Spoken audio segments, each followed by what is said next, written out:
ከሩሲያ ሰማይ ስር የተሰማውና የምዕራቡን ዓለም ቀልብ ሙሉ በሙሉ የሳበው አዲስ ዜና ዓለም አይቶት ጆሮ ሰምቶት ብቻ የሚታለፍ አልሆነም። የክሬምሊኑ አውራ ፕሬዚዳንት ቭላዲሚር ፑቲን አዲስ የተፈበረከውን ኦሬሽኒክ የተባለውን የመካከለኛ ርቀት ባሊስቲክ ሚሳይል አስመልክቶ የሰጡት መግለጫ እንደ ቦምብ የተሰማ ዓለም አቀፍ ድንጋጤን አስከትሏል። ኦሬሽኒክ ማለት በሩሲያኛ ሐዘል ዛፍ ማለት ነው። ነገር ግን ይህ ሐዘል ዛፍ ፍሬው ሳይሆን የእሳት አደጋው ዓለምን ያንቀጠቀጠ ሆኗል። ውድ የኦርቢት ሚዲያ ቤተሰቦች እንደምን አላችሁ? ዛሬ ዓለምን በሙሉ በልብ አንጠልጣይ ፍጥነት እያስጨነቀ ስላለው አንድ አዲስ ክስተት በሰፊው እነጋገራለን።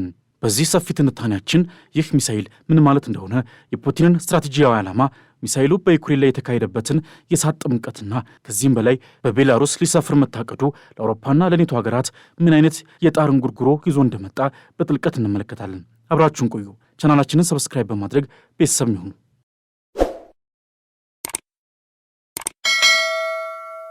ፑቲን ግዙፉ ኦሬሽኒክ ሚሳይል በዓመቱ መጨረሻ የውጊያ ግዴታውን እንደሚረከብ ሲናገሩ ቃላቸው እንደ ተራዋጅ ሳይሆን ለምዕራባውያኑ የተላከ የፍርሃት ደብዳቤ ነበር ብንል ከእውነት አንርቅም።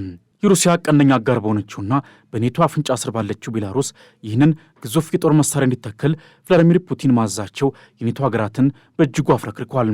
ሰላማዊ ንግግሮች በበጎ ሁኔታ ካልተቋጩና ጦር የሚያማዝዝ አንዳች ስህተት ከተፈጠረ የሩሲያውን ካሊኒንግራድ ግዛት በመጠቀም በባልቲክ ቀጠና ያለውን የኔቶ ኃይል ከተቀረው ከፖላንድና ጀርመን በየብስ ለመቁረጥ ትልቅ ጠቀሜታ ያለው በመሆኑ የቤላሩስና ፕሬዚዳንቷ አሌክዛንደር ሉካሼንኮ እርምጃ እንደ አለት የጠጠረ ሆኖ ታይቷል። ፕሬዚዳንት ቭላዲሚር ፑቲን ባለፈው ወር በሞስኮ በተካሄደው ከፍተኛ ወታደራዊ መሪዎች ጉባኤ ላይ በድፍረትና በኩራት የተናገሩት ነገር ቀላል አልነበረም። ይህ ኦሬሽኒክ የተባለ አዲስ የመካከለኛ ርቀት ሚሳኤል በዓመቱ መጨረሻ የውጊያ ግዴታውን ይረከባል ሲሉ በዓለም የጦር መሳሪያ ዝርዝር ውስጥ አንድ አዲስ አስፈሪ ስም አስፍረዋል። ይህ ሚሳኤል ለመጀመሪያ ጊዜ በሕዝብ ፊት የታየው ባለፈው ዓመት ህዳር ወር ላይ ዩክሬን ውስጥ በምትገኘው ዲኒፕሮ ከተማ ላይ በተሰነዘረ ጥቃት ወቅት ነበር። እዚህ ላይ ግን አንድ ነገር ልብን ይሰቅላል። ፑቲን ያኔን ጥቃት የተሳካ ሙከራ ሲሉት፣ ሚሳኤሉን በጦርነቱ ውስጥ ለመጀመሪያ ጊዜ መጠቀማቸው ደግሞ ለአሜሪካና ለብሪታንያ የተላከ ግልጽ ማስጠንቀቂያ እንደሆነ አድርገው አቅርቦታል።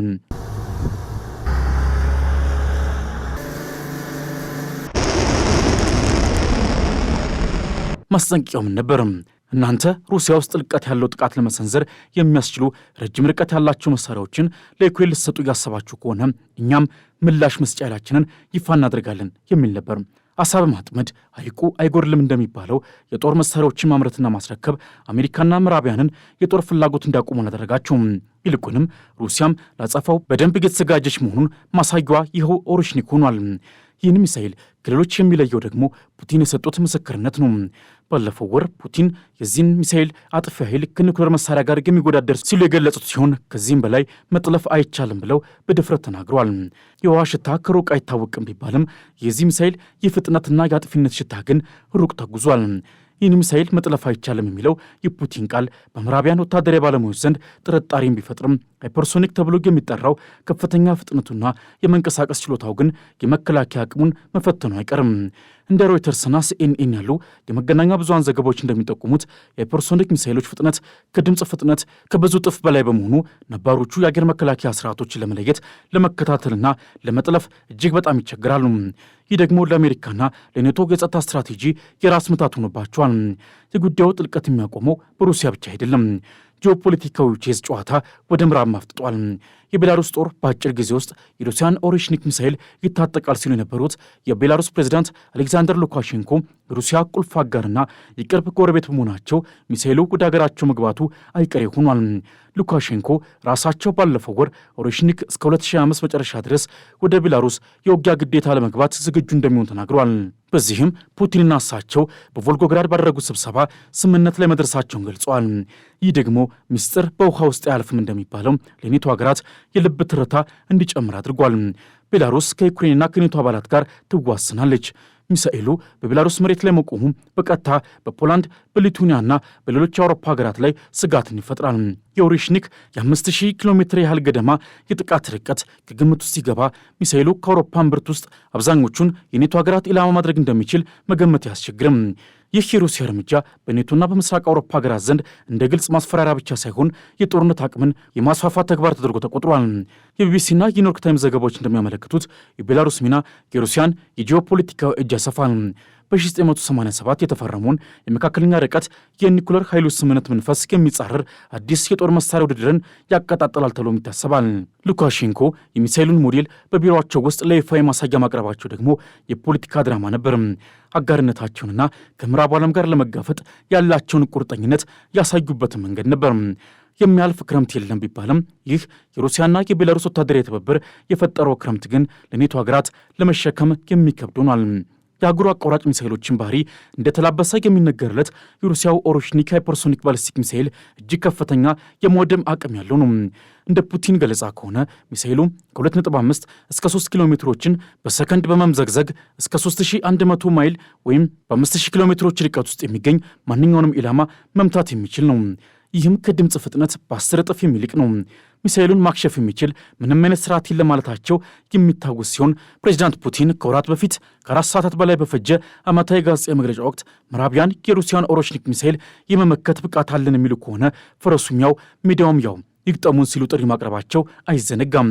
እያንዳንዳቸው በውስጣቸው 6 ተኳሽ ያላቸውን 6 የሚሳኤልና የኒኩሌር 4 ተሸካሚዎችን መያዝ የሚችለው ኦሮሽኒክ መላ አውሮፓ ውስጥ የሚገኝ የትኛውንም ሀገር የማውደም ኃይል እንዳለው ይነገራል። ዋሽንግተንና ሩሲያ መሰል አውዳሚ መካከለኛ ርቀት ሚሳኤል ላለመጠቀም በቀድሞ ሶቪየት ህብረት ወቅት ስምምነት ላይ ደርሰው የነበረ ቢሆንም በ2019 ሁለቱም ሀገራት ስምምነቱን በይፋ አፍርሰዋል። ሩሲያ ይህን ሚሳኤል በዩክሬን ላይ ለመጀመሪያ ጊዜ መሞከረችበት ባሳለፍነው ዓመት ዳር ወር አጋማሽ ከፍተኛ ጉዳት ማድረሱ ይታወቃል። ምዕራቢያን ሚሳኤሉን መጠቀም ኒኩሌር ያማዘናል ብለው ቢያስጠነቅቁም ሩሲያ ዳግም ሚሳኤሉን በዩክሬን ከተሞች ላይ ለማሟሸት እንደማታቅማማ ገልጻለች። የኦሮሽኒክ ሚሳኤል ታሪክ ውስጥ የመጀመሪያው የምዕራፍ መጋረጃ የተነሳው በዳር ወር 2004 በዲኒፕሮ ከተማ ላይ በተሰነዘረው ጥቃት ነው። ሩሲያ ሚሳኤሉን የተጠቀመችው በዩክሬን ግዛት ውስጥ የሚገኝ የመከላከያ ፋብሪካን ኢላማ ለማድረግ ነበር። ይሁን እንጂ አንዳንድ ወታደራዊ ባለሙያዎች እንደሚሉት ከሆነ ሩሲያ ያን ሚሳኤሉን የተጠቀመችው ብረቱን ብቻ ያለ ፈንጂው ነበር።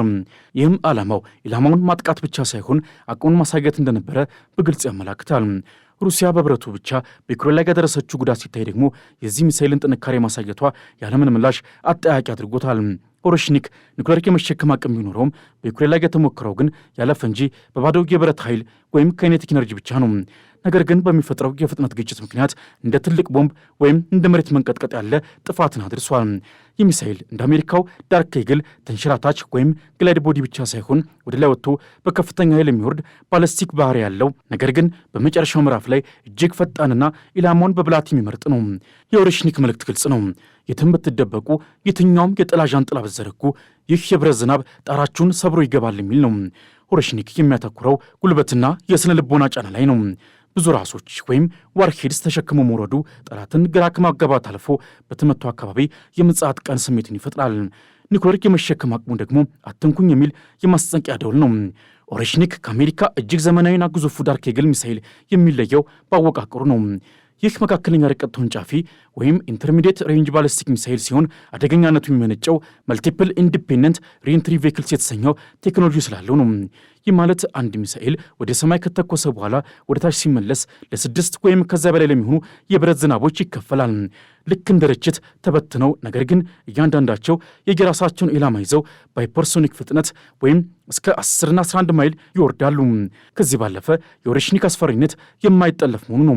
ፕሬዚዳንት ፑቲን እንደገለጹት በአሁኑ ሰዓት በዓለም ላይ ይህንን ሚሳኤል መጥለፍ የሚችል አንዳችም ቴክኖሎጂ የለም።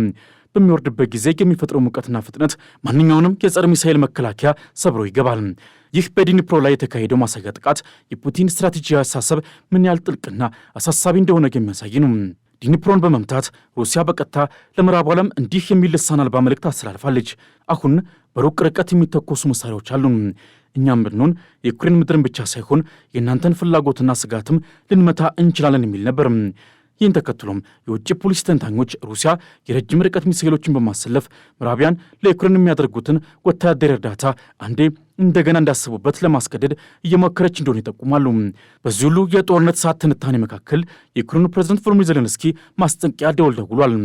ዜሌንስኪ የሚሳኤሉ ርቀት ለአውሮፓ ትልቅ ስጋት እንደሆነ በመግለጽ የምዕራቢያን መንግስታት በሚሳኤሉ ልማት ላይ የተሳተፉትን የሩሲያ ኩባንያዎች ላይ ማዕቀብ እንዲጥሉ አጥብቀው አሳስበዋል። ዜሌንስኪ ይህን ጥሪ ሲያቀርቡም ጉዳዩ ከዩክሬን ድንበር አልፎ መላውን አውሮፓና ከዚያም አለፍ ሲል ዓለምን የመፈተን አቅም እንዳለው ጠቁመዋል። አሁን ዓለም ከዚህ በፊት ታይቶ በማይታወቅ የጦር መሳሪያ ፉክክር ውስጥ ገብታለች። የፑቲን አባባል እውነት ከሆነ ኦሬሽኒክ መጠለፍ የማይችል ከሆነ ለምዕራባውያን የመከላከያ ስትራቴጂ ሙሉ ለሙሉ እንደገና መጻፍ ይኖርበታል ማለት ነው። ፖለቲኩና ፎሬን ፖሊሲ ያሉ መገናኛ ብዙሃን እንደሚሉት የኦሬሽኒክ መገለጥ የምዕራቡን ዓለም ለመከላከል የሚያስችሉ አዲስና ውድ የሆኑ ጦር መሳሪያዎች ላይ ኢንቨስት እንዲያደርጉ ያስገድዳቸዋል። ይህ ደግሞ አዲስ የጦር መሳሪያዎች ቅድምድም ወይም አርምስ ሬስ መጀመሩን ያመለክታል። ይህ ሚሳኤል ኦሬሽኒክ ምናልባትም የአርኤስ 26 ሩቤስ ሚሳኤል የተሻሻለ ቅርጽ ሳይሆን አይቀርም ተብሎ ይታሰባል። በይፋ የተሟላ መረጃ ባይኖርም የእሱ የቴክኒክ አቅምና ከፍተኛ ፍጥነት ለኔቶ የመከላከያ ሚሳኤሎች ትልቅ ፈተና እንደሚሆን አያጠራጥርም። ይህ ደግሞ በኒኩሌር ያልታገዘ ባለስቲክ ሚሳኤል ሆኖ እንኳ የኒኩሌር ኃይል የመምታት አቅም እንዳለው መነገሩ ሚሳኤሉን የጦርነቱን ሚዛን የሚቀይር አዲስ መሳሪያ አድርጓል። ፑቲን የእኛ ኃይሎች የሥልጠና ደረጃ ከፍተኛ ነው ሲሉ የልምድ ልውውጥን ከውጭ አጋሮቻቸው ጋር እንደሚያደርጉ መግለጻቸው ሩሲያ በልዩ ወታደራዊ ዘመቻ ያገኘችውን እውቀት ለሌሎች እንደምታጋራ የሚያሳይ ነው። ይህ ደግሞ የጦርነት ስጋቱን ከምዕራብ አውሮፓ አልፎ ወደ ሌሎች የዓለም ክፍሎችም ሊያሰፋው እንደሚችል በግልጽ ያሳያል። ውድ ተመልካቾቻችን ይህ የኦሬሽኒክ ሚሳኤል ታሪክ የዛሬ የዓለም ገጽታን የሚያሳይ የአጭር ልቦለድ ያህል ነው። የቭላዲሚር ፑቲን መግለጫ፣ የሉካሼንኮ ድጋፍና የዜሌንስኪ ስጋት ሁሉም እርስ በርስ የተያዙ ናቸው። ሁሉም የሚያሳዩት የዓለም የጸጥታ ሁኔታ እንደ ብረት የጠነከረ ሳይሆን እንደ መስተዋት ተሰባሪ መሆኑን ጭምር ነው። ይህ ሚሳኤል በዓመቱ መጨረሻ የውጊያ ግዴታውን ሲረከብ በቀጥታ የሚነካው የጦርነት ስትራቴጂን ብቻ አይደለም፣ ዓለም አቀፍ ዲፕሎማሲንና የጦርነት ከበሮን ድምፅ ከፍ ያደርገዋል። ሰላም የጦርነት ረፍት እንጂ የፍርሃት ውጤት አይደለም ቢባልም ዛሬ ግን ሰላም የተገኘው በፍርሃት ሚዛን ላይ ይመስላል። ኦሬሽኒክ ለሩሲያ የቴክኖሎጂ የበላይነት ማሳያ ሊሆን ይችላል። ነገር ግን ለዓለም ሕዝብ ሁሉ የጦርነት ነጎድጓድ ሆኖ ይሰማል። ለዛሬ ያዘጋጀንላችሁ ሰፊ ትንታኔ ይህን ይመስላል። ሐሳብ አስተያየታችሁን ከታች ባለው የአስተያየት መስጫ ቦታ ላይ አስቀምጡልን። ቻናላችንን ሰብስክራይብ በማድረግ የደወል ምልክቱን መጫን አይርሱ። በሚቀጥለው ጊዜ እስክንገናኝ ድረስ ሰናይ ጊዜ